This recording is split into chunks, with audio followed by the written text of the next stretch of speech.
ये विशुद्धि चक्र 16 कलियों से बना हुआ है। इसी तरह के 16 सब प्लेक्ससेस हमारे सर्वाइकल प्लेक्सस में है। इससे हमारा ईयर, नोज, थ्रोट, मुंह के सब मसल्स, आंख के बाहर का हिस्सा, सब कुछ इसी से संचालित होता है। यहाँ तक कि जो साइनस वगैरह की बीमारियां होती वो भी इसी के खराब हो जाने से। इसकी 2 शाखाएं हमारे हाथ की ओर भी जाती। इस वजह से बहुत लोग पार हो जाते हैं और उनके हाथ में कोई भी तरह से वाइब्रेशंस नहीं आते, तो समझ लेना चाहिए कि आप पार तो हो गए हैं, लेकिन आपके हाथ में कुछ वाइब्रेशंस इसलिए नहीं महसूस हो रहे हैं क्योंकि आपका विशुद्धि चक्र खराब है। विशुद्धि पर जाकर के श्री विष्णु जी जो है वो विराट हो जाते हैं। वो विराट मतलब यह कि कलेक्टिव, जब मनुष्य में कलेक्टिवनेस नहीं होती है, बहुत सेल्फ सेंटर्ड होता है, अपने ही बारे में सोचता है, उसमें कोई भी सोसाइटी के बारे में विचार नहीं होता है, दूसरों के प्रति विचार नहीं होता है, तब भी ये चक्र पकड़ सकता है। दूसरी चीज है जिसे कि हम लोग जानते हैं कि तंबाकू सिंह है, ये पूतना का अवतरण है। ये कृष्ण के पीछे हाथ धोके लगी रहती है। वो जब हम लेते हैं किसी भी तरह से तो ये चक्र पकड़ लेता है। ये विराट जिसे हम अकबर कहते हैं, इसीलिए मुसलमान इसे अल्लाह को अकबर कहते हैं। जिस अकबर की बात मोहम्मद ने की थी वो कृष्ण थे। उन्होंने कृष्ण के बारे में कहा था, कृष्ण ही विराट रूप धारण करते। मोहम्मद साहब का और कृष्ण का कोई भी कभी झगड़ा रह ही नहीं सकता, क्योंकि वो गुरु तत्व थे और वो विराट तत्व है। तो आप कहेंगे कि क्या वो फिर वो बड़े हो गए? आपके इसमें आंख बड़ी है कि नाक बड़ी है, कान बड़े हैं कि मुंह बड़ा है? सबकी अपनी अपनी जगह, अपना अपना स्थान बहुत महत्वपूर्ण होता है। इसलिए विराट का स्थान, ये विराट ही के समझ लीजिए चित्र है, और विराट ही के अंदर इस तरह के चक्र है, और इन्हीं के एक एक सेल में आप लोग बैठे हो, जिसे कहना चाहिए कि माइक्रोकोज्म एंड मैक्रोकोज्म। माने इसी सेल से ये बड़ा भारी सेल बना है, और हर एक सेल उन्हीं के जैसा बना है। जिस वक्त इसमें बैठे हुए छोटे छोटे सेल को ये जागृति हो जाती है कि ये विराट का वो एक स्वरूप है, उसी वक्त रियलाइजेशन होता है। आप कलेक्टिव कॉन्शियसनेस में आ जाते हैं।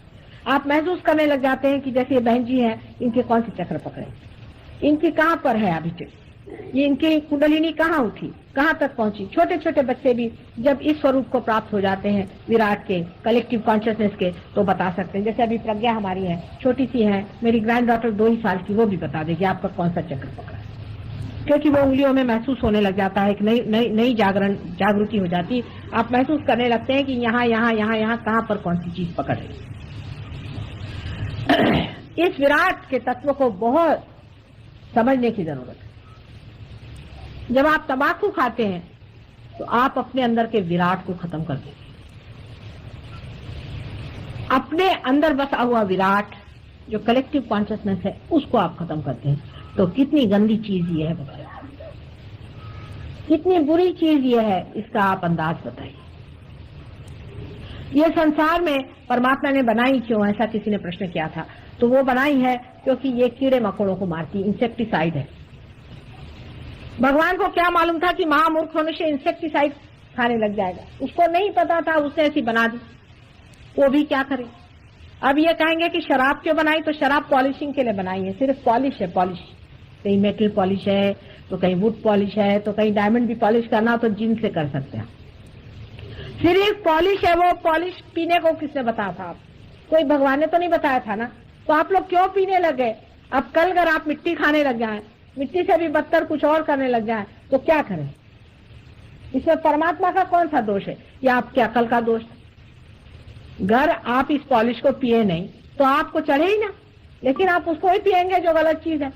और एक समझ में नहीं आता कि जब एक आदमी जाता है पीने और झींगता हुआ आता है, उसको देख के भागना चाहिए, तो फिर उसमें 10 आदमी और घुसते। अब बताइए मनुष्य की क्या बुद्धि है। एक आदमी अभी अंदर से निकला और नाली में गिर गया, बाकी लोगों को उसकी दशा देख के वहां से भागना चाहिए कि बाप रे बाप ये क्या चीज है पता नहीं। उसको नाली में गिरा देख करके 10 आदमी और वहां जाते हैं और क्यों लगाते कि हम भी नाली में गिरना चाहते, हमको भी पिलाओ भाई। उस पर फिर कविता लिखते हैं, बड़े बड़े आख्यान लिख दिए, बड़ा बड़ा कमाल लिख दिया। बात के खिलाफ मैंने बोलना शुरू कर दिया कि 8-10 आदमी उठ के खड़े हो गए जाने के लिए। तो क्या मुझे ये कहना चाहिए अभी नहीं गया, अभी नहीं गया, पहले मैं उसकी प्रस्तावना दे रही हूँ कि शराब की बात निकाली और उठ के भागे। तो क्या मैं कहूँ बेटे खूब पियो? ऐसे कहने वाले भी गुरु बहुत है। वो कहते बेटा पीना हो पियो, तंबाकू खाओ, अपनी जिंदगी बर्बाद करो, बस तुम्हारी पर्स मेरे पास, इतनी तो व्यवस्था कर दो, फिर मुझे कोई अर्थ नहीं। स्मगलिंग करो, चोरी करो, बदमाशी करो, डकैती करो, चाहे लोगों को मर्डर कर दो, पर्स इधर रखो, बस तुम्हारा मेरा रिश्ता इतना ही है कि तुम्हारे कमाई का कुछ हो तो भी 16वां हिस्सा मुझको मिलना चाहिए। ये श्री कृष्ण का स्थान, इसमें श्री कृष्ण जो है पूर्णावस्था में पहुंचे हुए हैं। मनुष्य भी पूर्णावस्था में तब पहुंचता है जब वो साक्षी स्वरूप हो जाता है, जब सारा संसार उसको लीलावत मालूम होता है, सारे एक लीला चल रही। ये तभी हो सकता है जब आप रियलाइज होंगे। कृष्ण इसके अलावा डिप्लोमेसी के बड़े भारी अवतरण है। संसार की सारी डिप्लोमेसी कृष्ण के चरणों से निकली। वो इतने बड़े डिप्लोमेट थे कि उन्होंने आप लोगों की भी बहुत सालों से बेवकूफ बना के रखा, क्योंकि वो समझ गए सीधे बात बोलेंगे तो माताजी को सब लोग तो मारने ही वाले। तो वो माताजी नहीं, वो तो पिताजी है। और उन्होंने कहा बेटे ऐसे ही चलते रहना, जब तक ऐसे चलते रहोगे ठीक ही है, जब सर फूटेगा तो अपने रास्ते पे आएंगे, पीछे मुड़ के कहते। जैसे कि उन्होंने कर्म की थ्योरी दी कि कर्म को करते रहो लेकिन फल भगवान पे छोड़ो, क्योंकि अर्जुन को पहले बता दिया कि भाई, दूसरे ही चैप्टर में उन्होंने बता दिया कि भाई उसको पाओ, उसका ज्ञान, पार हो जाओ सीधे हिसाब में। तो अर्जुन साहब कहने लगे इधर तो मुझसे कह रहे हो कि तुम पार हो जाओ, साक्षी हो जाओ, और उधर कह रहे युद्ध में जाओ। तो कहा समझ गया समझ गया समझ गया। अब डिप्लोमेट है ना। मैं कहती हूँ जैसे एक बच्चा है, एक बैलगाड़ी रख के खड़ा हुआ है या घोड़ा गाड़ी, और घोड़ा पीछे में है, तो बाप बाहर आया झोपड़ी से, बोलता भाई उसको घोड़े को आगे करो। उसने कहा कि नहीं नहीं नहीं नहीं, मैं तो यहीं बैठ के हाँकूंगा। कहा अच्छा ठीक है, हंस हंस, सिर्फ चित्त घोड़े पे रखिए। अब वो हाँक ही रहा है सालों से, 6000 वर्ष से मनुष्य इसी तरह से हाँक रहा है। और बहुत से लोग मुझे ऐसे मिले, मुझे कहते माता जी मैं तो सिर्फ कर्म करता रहता हूँ, उसका फल मैं परमात्मा पे डालता हूँ। ऐसे भी सेल्फ सेटिस्फाइड लोग बहुत सारे मिले। हो ही नहीं सकता। ये डिप्लोमेसी होती है। डिप्लोमेसी का तत्व क्या है आपको मैं बताऊं। डिप्लोमेसी का तत्व ये है कि एब्सर्ड कंडीशंस डाल आदमी अपने झमेले में आ जाए। अब देखिए शब्दों का खेल देखिए कि कर्म को करते रहो और फल परमात्मा पे डालो, हो ही नहीं सकता। एब्सर्ड कंडीशन डाल दी। अब आदमी कर ही रहा है बेवकूफ जैसा, करते रहो।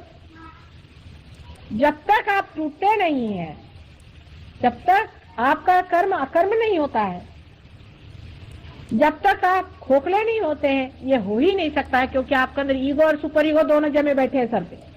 जो भी आप कार्य करेंगे सो ईगो से करेंगे या सुपर ईगो से करेंगे। तो आप परमात्मा पे कैसे डाल सकते हैं जब तक आपका परमात्मा से कनेक्शन ही नहीं होगा। तो ये तो होगी कर्मण्येवाधिकारस्ते फलेषु मा कदाचिन भी कह दिया, ये भी कह दिया और वो भी कह दिया। ऐसी अपसेट कंडीशन डाल दी, क्योंकि ऐसे आसानी से हाथ आने वाले इंसान नहीं थे। अभी मैं देख रही हूँ 6000 साल बीत गए, अभी भी वैसे की वैसे जहाँ की तहाँ बैठे हूँ। लेकिन मैं माँ हूँ तो मैं ये कहूंगी बेटे बुरा न मान, वो घोड़ा सामने कर।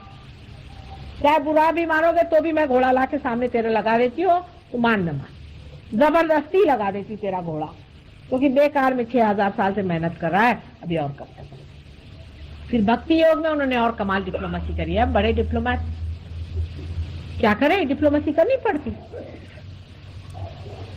उन्होंने कहा कि भक्ति में हाँ पुष्पम फलम तोयम, जो भी देना है दे दूंगा, जो भी दोगे मैं ले लूंगा।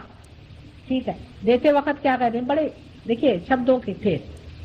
तू अनन्य भक्ति कर, अनन्य शब्द में खेल रहे, वो सारी दुनिया खेल रही।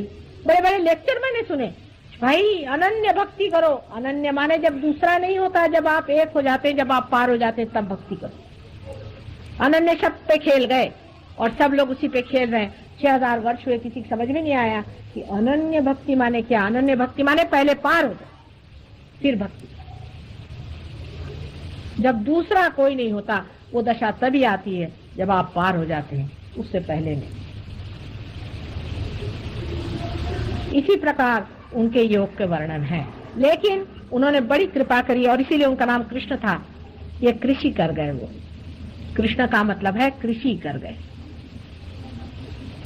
कृषि कर दिए। अब मैं उसका रीपिंग कर रही हूँ, अब मैं उसको जो भी फूल और फल आए हैं उसको उठा रहे हैं, उसका मजा। वो कृषि कर गए, वो कृष्ण थे। 6000 वर्ष हो गए, कोई बात नहीं, अभी भी वो हमारे कंठ के अंदर स्थित है। और कंठ में वो जब जागरूक हो जाते हैं तब हम विराट के ओर अपने हाथ फैला सकते हैं और जान सकते हैं कि हर एक इंसान के अंदर हम ही बसे हुए। सूत्र पे हर एक क्या जाते हैं। जिस तरह से मणि अलग अलग होते हैं पर उसके अंदर एक ही सूत्र दौड़ता है, उसी तरह से जैसे ही आप अपने सूत्र पे आ जाते हो वैसे ही उसी समय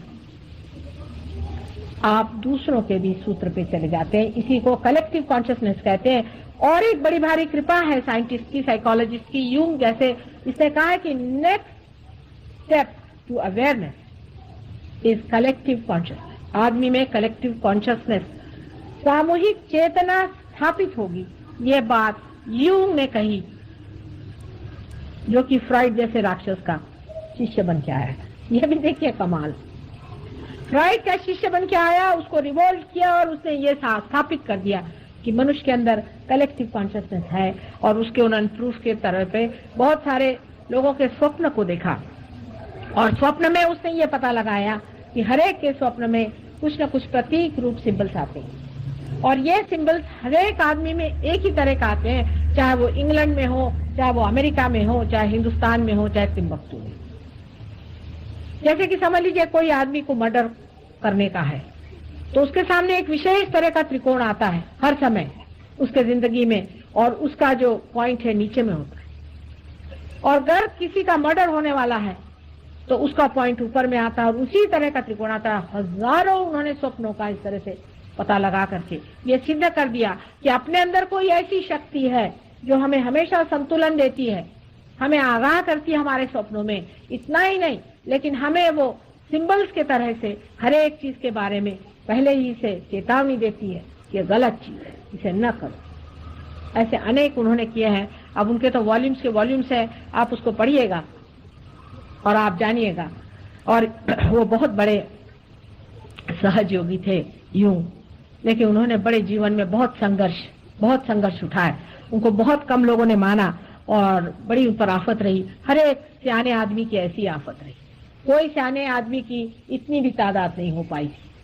ये तो पहले ही मर्तबा देवता लोग भी खुश हो रहे हैं कि इतने लोग माँ की बात सुन रहे हैं। नहीं तो पहले तो एक आदमी भी मिलना मुश्किल है। कहीं एक मिला तो दूसरा आएगा, वो भाग जाएगा। वो जो गणित होता ना कि एक आदमी काम पे आया, आधा छोड़ के गया, फिर दूसरा आया, वो पौना छोड़ के गया, फिर काम कब खत्म होगा कहाँ से भगोड़े लगाओगे तो काम ही नहीं खत्म होएगा। ऐसे ही हमारे सहयोग का है, अधिकतर तो भगोड़े ही आते आए, पार हो गए तो ठीक है, कोई बीमारी से ठीक हो गए तो ठीक है, हाँ भाई माँ ने हमको ठीक कर दिया, हो गया। उसके आगे जमने वाले बहुत कम आते। विशुद्धि पर कितना भी कहा जाए उसका अंत ही नहीं है। आप जब अपने अंदर वाइब्रेशंस आ गए तब आप धीरे धीरे विशुद्धि चक्र को देखने से आप समझ लेंगे कि विशुद्धि चक्र की क्या महानता है।